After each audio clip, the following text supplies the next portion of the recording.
Cuidado com a separação de bens. Meu nome é Vivian Padilha, eu sou advogada especialista no direito de família e hoje eu quero falar com você sobre os regimes da separação de bens, porque existem dois tipos de regimes, eles são bem diferentes entre eles e isso confunde muita gente, principalmente pessoas que casaram há muito tempo, porque antigamente os cartórios tinham o hábito de colocar separação de bens sem especificar qual era o tipo da separação. Recentemente tivemos um problemão no escritório, um problemão, né, um caso que chegou realmente bem problemático por conta disso que eu vou contar durante o vídeo para vocês. Quais são os tipos, então, de separação de bens que nós temos aqui dentro do direito brasileiro?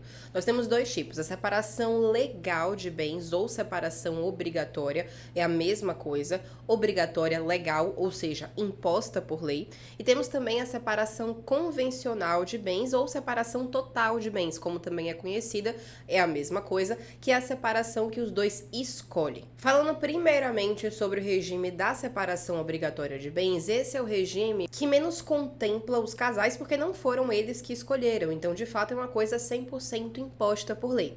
Esse regime da separação obrigatória, nesse caso, os bens adquiridos ao longo do relacionamento, eles não vão se comunicar e também em caso de falecimento, a viúva não é herdeira necessária, o viúvo não é herdeiro necessário se existirem outras pessoas, filhos, para concorrerem na herança. Então, no caso da separação obrigatória, é como se realmente tudo fosse meu e tudo fosse seu. Nada se comunica. No entanto, existe uma súmula, a súmula 377 do STF, que diz que os bens adquiridos ao longo do relacionamento ali pelo esforço do casal seriam partilhados. Muitas pessoas que não são especialistas da área, inclusive isso causa muitos problemas e confusões na cabeça de clientes que não se consultam com um advogado especialista da área de família, muitas pessoas que não são da área leem aquilo e interpretam que, eu vou até ler para vocês como é que tá exatamente a súmula. Se vocês entrarem no site do STF, no portal, vai ter aqui, no regime da separação legal de bens, comunicam-se os adquiridos na constância do casamento.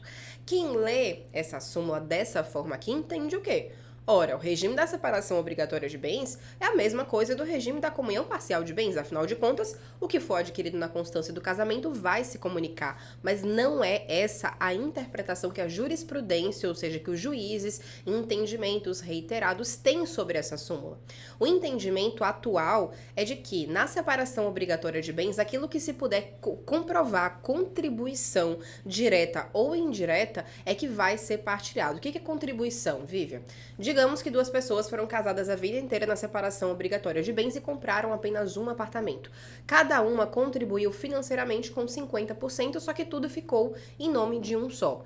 Diante de um eventual falecimento ou diante de um eventual divórcio, essa pessoa que não tem o bem em seu nome, a pessoa que ficou prejudicada de certa forma, terá que comprovar que contribuiu diretamente, ou seja, contribuiu com dinheiro, ou indiretamente com trabalho de cuidado do lar, uma mulher no caso. E essa parte da contribuição indireta é uma tese minoritária e bem mais difícil de comprovar. O mais comum da gente ver é a contribuição direta, ou seja, através de pecúnia, de dinheiro, de investimento, de notas fiscais, recibos, comprovantes. Então, ao se comprovar o tanto que se contribuiu, você tem direito a esse tanto. É assim que se interpreta isso daqui, essa súmula 377 do STF. Essa é a interpretação atual. E não que tudo vai partilhar ao longo do relacionamento. Então, isso já é um primeiro ponto que confunde muitas pessoas. Essa súmula, inclusive, 377, para aqueles que vão se casar na separação obrigatória, estão ok de tudo ficar para um, para outro e nada ser partilhado, nada se dividir, essas pessoas podem afastar essa súmula 377 por meio de um pacto antinupcial, dizendo que, olha, a gente tem um regime imposto por lei que é bem restritivo. Já que ele é restritivo, a gente tem a opção, mesmo que seja imposto por lei, de restringir ainda mais, é o nosso direito. Então a gente quer tirar essa súmula para que de fato nada, em hipótese nenhuma, comunique. É possível fazer isso, mas precisa ser através de um pacto antinupcial.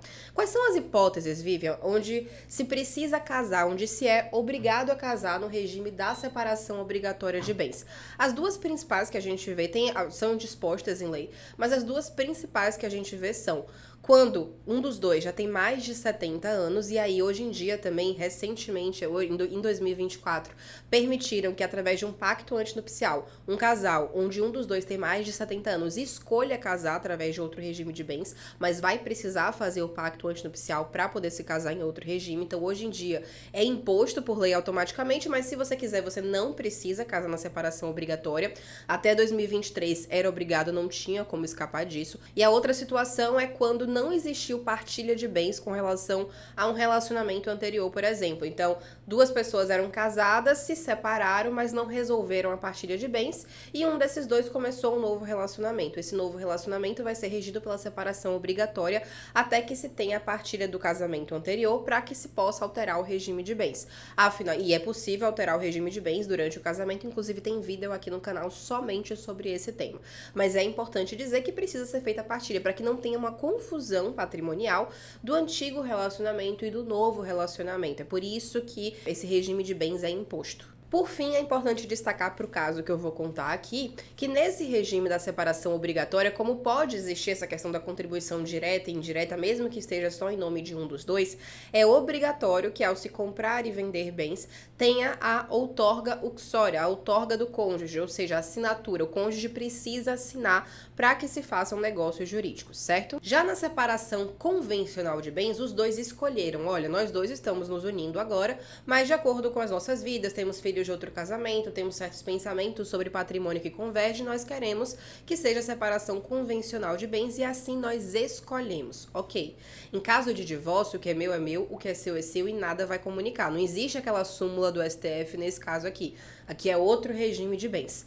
No entanto, em caso de falecimento hoje, atualmente, um cônjuge é herdeiro do outro. Digamos que eles tenham um filho e sejam casados em separação convencional de bens. A herança vai ser dividida entre o cônjuge e o filho de maneira igual, atualmente. No entanto, existe um anteprojeto do Código Civil, tem até um vídeo aqui no canal onde eu falo sobre a viúva deixar de ser herdeira, então vai lá que eu explico um pouco melhor do que é que está sendo trazido, mas existe um anteprojeto para que isso seja modificado e o cônjuge deixe de ser um herdeiro necessário. Acontecendo isso no regime da separação, nada mais vai comunicar e também não vai existir herança para cônjuge em caso de falecimento. Atualmente, o que pode ser feito para tentar evitar que isso aconteça é colocar uma cláusula através de um pacto antinupcial trazendo que os dois já renunciam à herança do outro em caso de falecimento. Só que isso é extremamente complicado porque muitos cartórios não aceitam fazer essa escritura dessa forma, trazer essa cláusula, porque nossa lei não permite que se disponha sobre a herança de pessoa viva. Por mais que seja uma autonomia da vontade das partes, a lei entende dessa forma. Então, a gente coloca quando dá, justamente para que, eventualmente, daqui a 10, 15, 20 anos, quando um dos dois falecer, se a lei tiver modificado e tiver ampliado, que é a tendência, de fato, nós vemos isso através do anteprojeto do Código Civil, a tendência é a autonomia das partes, da vontade, então que, quando se necessitar utilizar essa cláusula, que ela seja válida. Mas, hoje em dia, muitos cartórios não permitem também a gente registrar. É a questão de conhecer os cartórios, saber quais fazem isso na tentativa e erro. Nesse regime de bens, como tudo é separado, não existe a necessidade da outorga. Então, não é o único regime de bens dentro do direito brasileiro onde o cônjuge não precisa assinar em caso de compra e venda. E aí eu trouxe isso da assinatura para vocês para contar agora, para fechar o vídeo, esse caso. Chegou uma pessoa no escritório que ela estava com um grande problema porque ela fez uma venda, ela vendeu um imóvel que estava somente no nome dela. Ela era casada no regime da separação obrigatória de bens, porque quando se casou o marido já tinha mais de 70 anos. Quando ela foi fazer essa venda desse apartamento, o marido estava de cama, perto de falecer, mas estava somente em nome dela.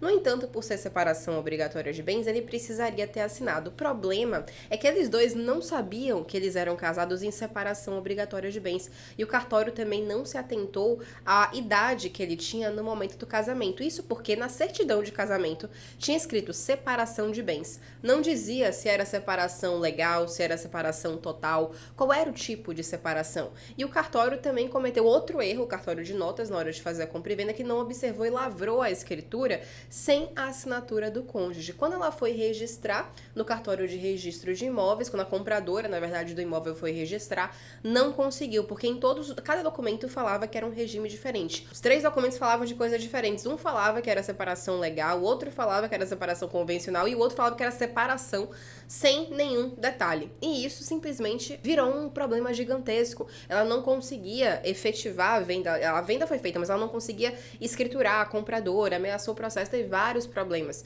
Então vejam, o que um regime de bens escrito de maneira errada e a falta de um advogado especialista ali naquele momento da compra e venda para analisar esse ponto e verificar que isso não pode ser feito sem assinatura, olha como isso reverbera numa briga de 5 anos, numa situação de 5 anos que está acontecendo para ser resolvida e não foi resolvida até então. Ah, Vivian, por que não resolve com a assinatura? Porque, infelizmente, ele faleceu logo depois, nesse limbo entre a compra e venda e o registro. Então, vejam como a falta de conhecimento sobre o seu próprio regime de bens implica em problemas gigantescos patrimoniais e como é importante a gente saber qual é especificamente o nosso regime e quais são as implicações que aquele regime traz na nossa vida. Principalmente se você é uma pessoa, por exemplo, que trabalha com compra e venda de imóveis e você vai precisar assinar e fazer muitos documentos, talvez não seja interessante estar no regime de bens que seu cônjuge precise assinar tudo, ou então fazer uma empresa, fazer tudo isso através de uma empresa, enfim, existem milhares de alternativas, tudo depende da situação fática de cada um,